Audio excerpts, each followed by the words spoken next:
Olá, eu sou o professor Francisco Perna, juntamente com a professora Sibéria, estamos aqui para fazer um comentário da avaliação A1 e aproveitar para parabenizar aqueles que saíram bem na prova e pedir a todos que continuem estudando.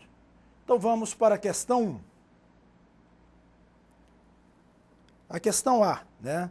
De acordo com o fragmento que segue, assinale a alternativa que traduza como podemos compreender a variação linguística. Aí nós temos aí uma citação do Hilário Basso, que diz assim: as formas discriminadas têm um uso muito mais frequente do que se pensa, inclusive na fala e na escrita das pessoas que discriminam a língua dos outros. Se é essa a realidade, a disposição para apontar erro na fala dos outros não tem propósito edificante de corrigi-los. É antes uma forma de excluir o outro e de reforçar uma desigualdade percebida. Então vejam bem, nós temos aí essa questão, né, que fala sobre o processo das variações. E nós temos a dizer o seguinte, que conforme a discussão, né, sobre língua que nós tivemos durante as nossas aulas, né, a linguagem, fala e variação dialetal apresentadas na aula 1, verificamos que a variação linguística é uma característica de todas as línguas. Então veja bem, se nós vivemos num país continental como o Brasil, né, de 8.511 e não sei quantos quilômetros quadrados, nós vamos ver que é natural que um país continental como esse tenha uma variabilidade linguística, tenha todo um processo de construção dessa linguagem e que nós vamos ter, logicamente, essas variantes em cada estado, em cada região. Portanto, nós devemos olhar isso como um processo natural e como algo enriquecedor da língua.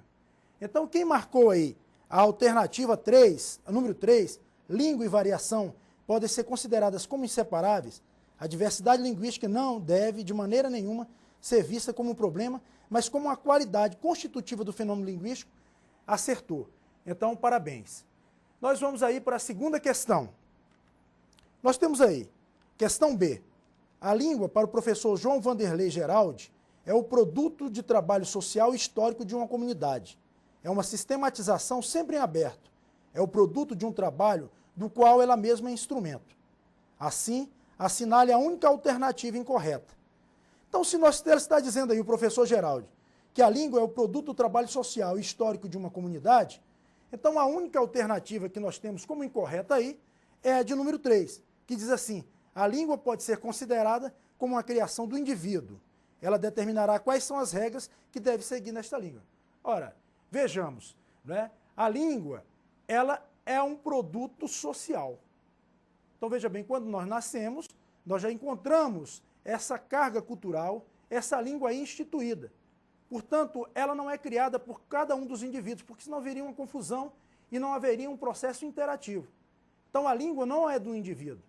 A língua é uma convenção social, né? Uma convenção social, portanto, quem marcou a alternativa 3, aí, né, dizendo que a língua pode ser considerada como uma criação do indivíduo, acertou, porquanto essa alternativa ela é incorreta, já que a língua, né, é um fenômeno social convencionado. Vamos para a questão 3. Questão C, né? Sobre variação dialetal, estudada na aula 1, língua, linguagem, fala e variação dialetal no Brasil, assinale a alternativa correta.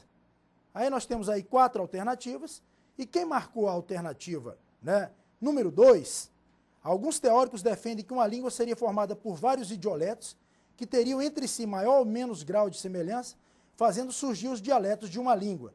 Quem marcou a alternativa 2 acertou. Por quê? Porque nós vamos ver que, assim como nós falamos que há uma variabilidade linguística, né, cada estado, cada cidade, num país continental como o Brasil, assim também há, né, para cada indivíduo uma forma de manifestar essa língua, ou seja, os idioletos.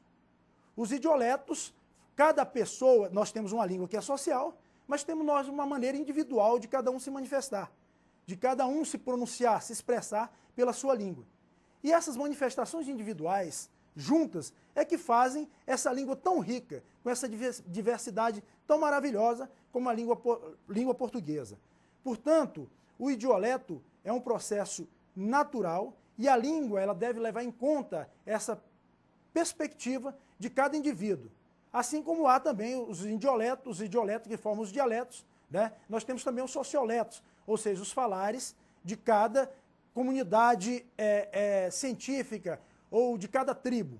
Por exemplo, os médicos têm uma forma de falar, né? Os advogados, os administradores, os contadores. Então, cada um tem a sua maneira de expressão. Portanto, vocês que marcaram a alternativa 2, né, estão de parabéns.